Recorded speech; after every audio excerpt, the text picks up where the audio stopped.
आज हम बात करेंगे हेडेक के बारे में, यानी कि सिर दर्द के बारे में। ये जो प्रॉब्लम है बहुत ही ज़्यादा कॉमन है, चाहे मेल हो चाहे फीमेल्स हो। ये प्रॉब्लम सब में देखने को मिलती है, बट फीमेल्स में ये प्रॉब्लम ज़्यादा देखने को मिलती है। क्यों? क्योंकि स्ट्रेस की वजह से, हार्मोनल इम्बैलेंस की वजह से, या फिर एंग्जाइटी की वजह से।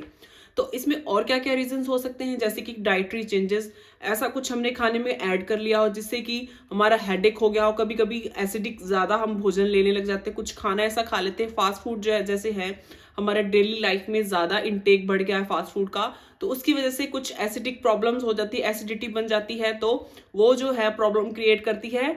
इनडायरेक्टली जो है हमारा हेडेक होने लग जाता है। या फिर हार्मोनल इम्बैलेंस, यानी कि हॉर्मोन्स में कुछ ना कुछ ऊपर नीचे हो जाना, इम्बैलेंस हो जाना, उसकी वजह से भी हो सकता है।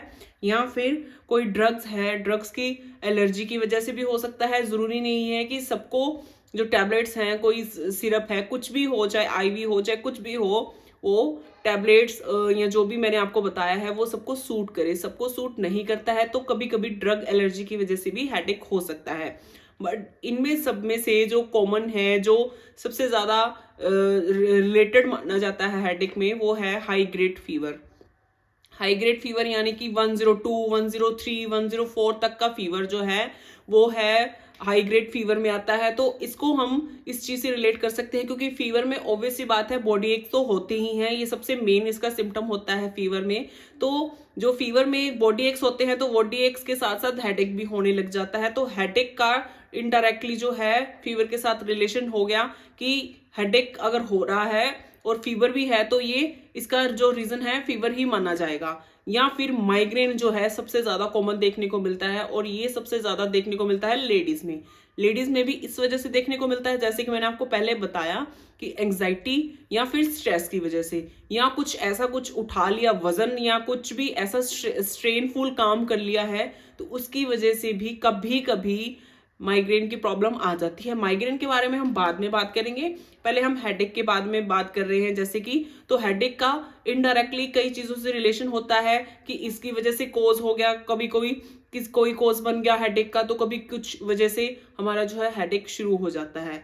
कभी कभी जो हाइपरटेंसिव पेशेंट्स होते हैं, जैसे कि जिनका हाइपरटेंशन मतलब जिनका एज के अकॉर्डिंग, अपनी एज के अकॉर्डिंग बीपी ज्यादा रहता हो, उनमें भी ये प्रॉब्लम देखने को मिलती है। उनमें जो हेडेक रहता है वो ऐसा हेडेक रहता है जैसे कि कुछ सिर में जोर जोर से कुछ मारा जा रहा हो, स्टेपिंग पेन बोल देते हैं उसको, तो उसकी वजह से भी ये रहता है।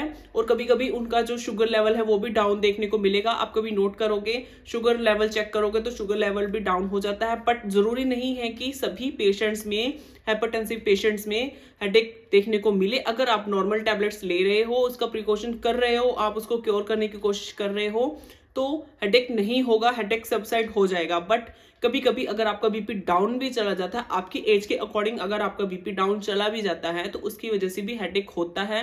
और यहाँ फिर अगर जैसे कई बार हमारा जो शेड्यूल होता है ऐसा बिजी शेड्यूल हो जाता है कि हम खाना वगैरह लेना भूल जाते हैं या ले ही नहीं पाते, तो लगातार खाली पेट रहने की वजह से भी आपका हेडेक हो सकता है। एज के अकॉर्डिंग, अपनी एज के अकॉर्डिंग बीपी ज्यादा रहता हो, उनमें भी ये प्रॉब्लम देखने को मिलती है। उनमें जो हेडेक रहता है वो ऐसा हेडेक रहता है जैसे कि कुछ सिर में जोर जोर से कुछ मारा जा रहा हो, स्टेपिंग पेन बोल देते हैं उसको, तो उसकी वजह से भी ये रहता है।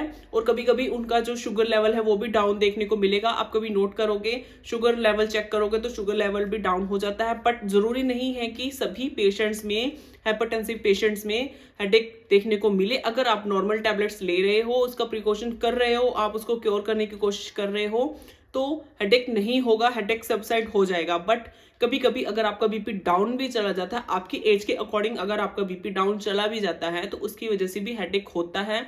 और यहाँ फिर अगर जैसे कई बार हमारा जो शेड्यूल होता है ऐसा बिजी शेड्यूल हो जाता है कि हम खाना वगैरह लेना भूल जाते हैं या ले ही नहीं पाते, तो लगातार खाली पेट रहने की वजह से भी आपका हेडेक हो सकता है। हम क्या करेंगे, टैबलेट्स आती हैं, आप टैबलेट्स ले सकते हैं। शिरशूल वज्र रस के नाम से टैबलेट्स आती हैं। आप इसको, एक टैबलेट को 3 महीने तक लगातार कंटिन्यू ले सकते हैं। एक टैबलेट लेनी है आपको दिन में 3 बार लेनी है।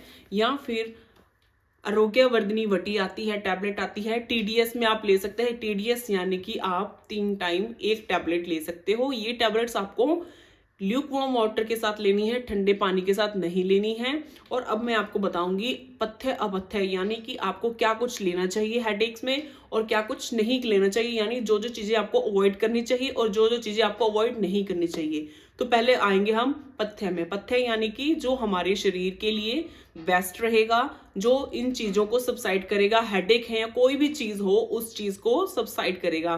तो इसमें सबसे पहले हम, जैसे कि मैंने आपको बताया कि टैबलेट्स लेनी है तो आपको ल्यूक वार्म वाटर के साथ लेनी है। तो आपको कोई भी चीज लेनी होगी, चाहे ओरली आप लिक्विड ले रहे हो या फिर आप कुछ फ्लूइड वगैरह कुछ भी, आप अगर डाइट में आपका ऐड कर रहे हो, थोड़ा हार्ड चीज ले रहे हो तो भी आपको गर्म ही लेनी है, या फिर आपको ल्यूक वार्म वाटर, जैसे मैंने आपको बोला ल्यूक वार्म लेनी है। तो आप उसमें आ गया, एक तो चाय पी सकते हो, अगर आपको डेली रूटीन बेसिस पे आप चाय नहीं छोड़ सकते तो एक टाइम आप चाय ले सकते हो। या फिर हॉट सूप आता है, जैसे सूप आप घर पे बना हुआ सूप ले सकते हैं। तो वो भी ऑब्वियस सी बात है, सूप जो है आप ठंडा नहीं पियेंगे तो सूप भी आप ले सकते हो। ग्रीन वेजीज जैसे कि मैं आपको पहले वीडियोस में बोल चुकी हूँ, शॉर्ट्स मैंने डाली हुई है काफ़ी वीडियोस जो है इस चीज़ से रिलेटेड, तो आप देख सकते हो। माइग्रेन से रिलेटेड भी मैंने डाली हुई है एक शॉर्ट्स में वीडियो, तो आप वो भी देख सकते हो। तो मैंने यही बात बोली हुई है कि वेजीज या फिर फ्रूट्स जो आते हैं, सीजनल फ्रूट्स, जैसे कि सीजन के अकॉर्डिंग जो फ्रूट्स आते हैं आप उस चीज का सेवन कर सकते हो। आप किसी भी, अगर आपको कोई भी प्रॉब्लम चल रही है तो इन चीज का जो सेवन है आप हमेशा कर सकते हैं। ये नहीं है कि आपको हेडेक में ही इन चीजों का सेवन करना है। तो ये तो हो गई जो आप ले सकते हैं, जैसे कि seasonal fruits, veggies, hot soups, hot T. और अगर आपको माइग्रेन की प्रॉब्लम नहीं है तो आप हॉट कॉफी का भी सेवन कर सकते हैं, अगर आपको माइग्रेन की प्रॉब्लम नहीं है तो। और अब बात आती है जो जो आपको अवॉइड करना चाहिए, यानी कि जो जो चीजें आपको नहीं लेनी है, तो वो क्या होगी। सबसे मैंने आपको पॉइंट बताया था हॉट चीज का, तो अब आपको जो कोल्ड चीजें हैं यानी कि ठंडी चीजें हैं वो आपको अवॉइड करनी है। सबसे पहले आता है कोल्ड वाटर, यानी कि आपको फ्रिज का पानी नहीं पीना है, डायरेक्ट फ्रिज का पानी नहीं पीना है। आप गर्मियों में अगर हेडेक रहता है आपको तो आप घड़े का पानी पी सकते हो, या डायरेक्ट आरओ आजकल सबके घर में लगे हुए हैं तो आप आरओ से पानी ले सकते हो। और कोल्ड ड्रिंक्स आती हैं, जैसे पैक्ड फूड होता है, प्रिजर्व फूड होता है, वो आपको बिल्कुल नहीं लेना है, क्योंकि इनमें बहुत सारी ऐसी केमिकल्स डाले होते हैं ताकि ये लंबे टाइम तक फ्रेश रहें। तो हम इन चीज़ों को अवॉइड करेंगे जितना, उतना ही हमारी सेहत के लिए अच्छा रहेगा।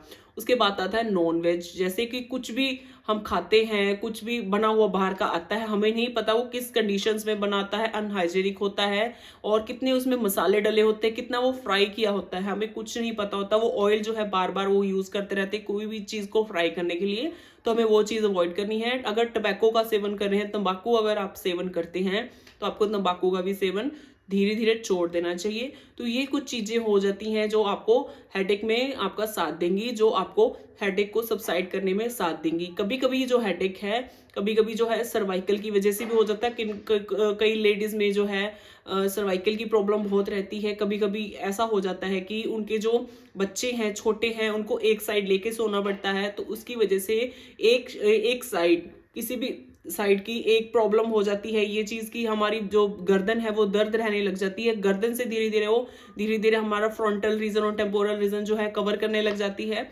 तो इस चीज का आपको ध्यान रखना है कि आप बार बार साइड चेंज करें और ज्यादा मोटा सिराना ना लें। अगर आपको कंफर्टेबल है तो पतला सिराना ले सकते हो, या अगर अवॉइड करना है अवॉइड कर सकते हो तो आप थोड़ा सा पतला सिराना यूज कर सकते हो, सो दैट हमारी जो गर्दन का एंगल है वो हमारी जो नॉर्मल एंगल के अकॉर्डिंग ही बना रहे। क्योंकि बिना सिराने के अगर हम सोएंगे तो हमारी गर्दन का जो एंगल है कुछ यूं बन जाएगा। तो आपको ये चीजें अवॉइड करनी है, सो दैट इस चीज से जो है हेडेक जो है वो आगे ना बढ़े। तो ये थी आज के लिए हेडेक के बारे में बात। अगले वीडियो में हम बात करेंगे माइग्रेन के बारे में।